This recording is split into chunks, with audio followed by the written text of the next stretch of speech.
అంట మానవ నువ్వు చంపుతున్నావు. హలో நல்லா இருக்கீங்களா? நல்லா இருக்கேன். కేంచో బాబు కైసా యార్ 35 ఏళ్ల క్రితం నేర్చుకున్నాను. ఎందుకంటే గైడు రాజు అనే క్యారెక్టర్ తోటి.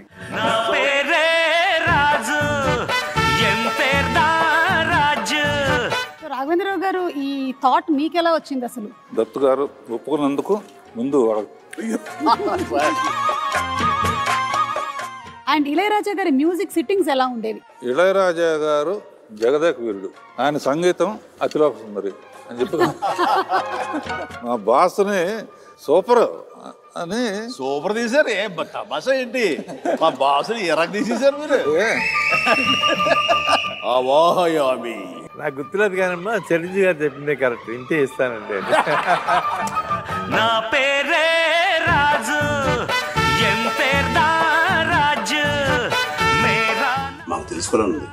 ఆ రింగ్ ఏమైంది, ఆ చేప ఏమైంది, 30 సంవత్సరాలు అయింది. దీనికి జవాబు ఒక్కలే ఇవ్వగలుగుతారు. బ్లాక్ బస్టర్లు ఎన్నో వస్తాయి, కానీ జనరేషన్లు మారిన ఎవర్ గ్రీన్గా ఉండే బ్లాక్ బస్టర్ల లిస్ట్లో ఫస్ట్ ఉండే సినిమా జగదేక వీరుడు అతిలోక సుందరి. సినిమా తీసే, సినిమాని చూసే విధానాన్ని మార్చిన ఈ సినిమా ఎలా పుట్టింది? అశ్విని దత్ గారికి ఏనాటి నుంచో ఎన్టీఆర్ జగదేక వీరుని కథ లాంటి ఫ్యాంటసీ సినిమా చిరంజీవి గారితో చేయాలని, అది తను ప్రేమగా బావా అని పిలుచుకునే రాఘవేంద్ర గారు మాత్రమే తీయగలరని గట్టి నమ్మకం ఉండేదట. ఆఖరి పోరాటం తర్వాత చిరంజీవి గారితో సినిమా అనుకున్నారు దత్ గారు. ఆయనకు క్లోజ్ ఫ్రెండ్ అయిన రచయిత, కో డైరెక్టర్ శ్రీనివాస్ చక్రవర్తిని రాఘవేంద్రరావు గారితో తిరుమల పంపించారు.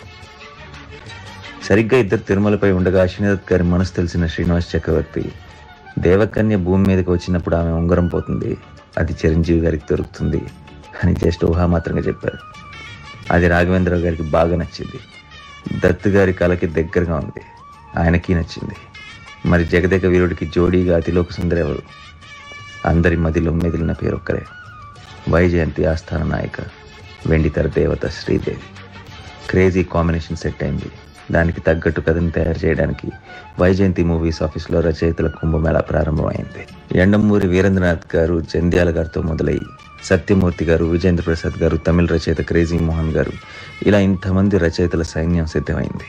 అంతేకాదు చిరంజీవి గారు కూడా 4 రోజుల పాటు అక్కడికి వెళ్ళి కథా చర్చల్లో పాల్గొని తన సలహాలు కూడా ఇచ్చేవారు.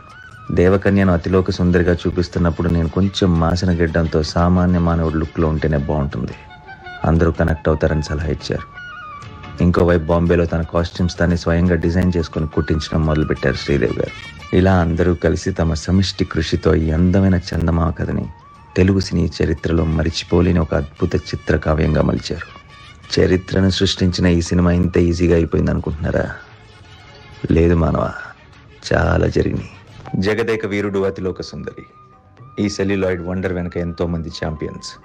సినిమాలో ప్రతి ఫ్రేమ్ని మ్యాజికల్గా చూపించిన డిఓపి విన్సెంట్ గారు, అందమైన సెట్స్తో మరిపింపచేసిన ఆర్ట్ డైరెక్టర్ చలం గారు, ఎడిటింగ్ స్కిల్తో సినిమాకి సూపర్ టెంపోనిచ్చిన మన చెంటి గారు, పాటలు మాటలతో మెస్మరైజ్ చేసిన వేటూరి గారు, జంధ్యాల గారు, వీళ్ళందరి కష్టానికి ప్రాణం పోశారు ఒక లెజెండ్, ఒకే ఒక్క మాస్ట్రో ఇళయరాజా. ప్రతి పాట వెనుక ఓ ఇంట్రెస్టింగ్ స్టోరీ ఉంటుంది. అలాంటి కొన్ని స్టోరీస్ మీకు చెప్పనా? ఒక పాట ట్యూన్ని ఇళయరాజా గారు కంపోజ్ చేశారంట, కానీ పాట విని అన్ని మెలడీ క్లాస్ సాంగ్స్ అయిపోతున్నాయి. చిరంజీవి గారు, శ్రీదేవి గారు అంటే మాస్ సాంగ్ ఎక్స్పెక్ట్ చేస్తారు కదా అని గట్టిగానే అభ్యంతరం వచ్చింది. రాఘవేంద్ర గారు ఆలోచనలో పడ్డారు, కానీ దత్తు గారికి రాజా గారి ట్యూన్ మార్చడం ఇష్టం లేదు. అప్పుడు వేటూరి గారు, మహానుభావుడు, ఇదే ట్యూన్ని మాస్ సాంగ్ చేస్తాను చూడండి అన్నాడు. అలా అబ్బని తీయని దబ్బా రాశారు. క్లాస్ ట్యూన్ని తెలుగు సినిమా హిస్టరీలో బిగ్గెస్ట్ మాస్ ట్యూన్గా తయారు చేశారు ఆ ఇద్దరు లెజెండ్స్, ఇళయరాజా అండ్ వేటూరి. ఇందులో మరో విషయం ఏంటంటే, ఈ పాటని డైరెక్టర్ రాఘవేంద్ర గారు మైసూర్, బెంగళూరులో జస్ట్ 2 రోజుల్లో ఫినిష్ చేశారు. అదే మళ్ళీ మరో సాంగ్లో దేవకన్య మొదటిసారి మానస సరోవరంలో రావడం, అందాలలో మహోదయం పాట పిక్చరైజ్ చేయడానికి రాఘవేంద్ర గారు 11 రోజులు టైం తీసుకున్నారు. మరో పాట దినక్కుత్త దినక్కుర్రో, ఈ పాటకు కూడా వాహిని స్టూడియోలోనే భారీ సెట్ వేశారు. షూటింగ్ అయిపోగానే శ్రీదేవి గారు హిందీ సినిమా షూటింగ్కి ఫారెన్ వెళ్ళిపోవాలి. కరెక్ట్గా అదే టైంకి చిరంజీవి గారికి 104 డిగ్రీల హై ఫీవర్, ఒళ్ళు కాలిపోతుంది. ఓ పక్కన రిలీజ్ డేట్ May 9, ఒక్కరోజు తేడా వచ్చినా మొత్తం తేడా వచ్చేస్తుంది. అప్పుడు చిరంజీవి గారు హై ఫీవర్తోనే షూటింగ్కి రెడీ అయ్యారు. సెట్లోనే డాక్టర్, ఓవైపు స్పాంజింగ్ జరుగుతూనే ఉంది.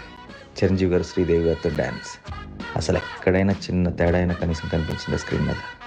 అది చిరంజీవి గారంటే అని ఆ సంఘటన ఎప్పుడు తలుచుకుంటారు దత్ గారు. అనుకున్న డేట్కి అనుకున్నట్టుగా రిలీజ్ చేయగలిగామంటే దానికి ఆయనకి వర్క్ అంటే ఉండే డెడికేషన్ ముఖ్య కారణం అని మనసు మెచ్చుకుంటారు. అందుకే ఒక్క కారణం కాదు, ఎన్నో యాంగిల్స్లో జగదేక వీరుడు అతిలోక సుందరి తెలుగు సినిమా చరిత్రలోనే ఒక వండర్.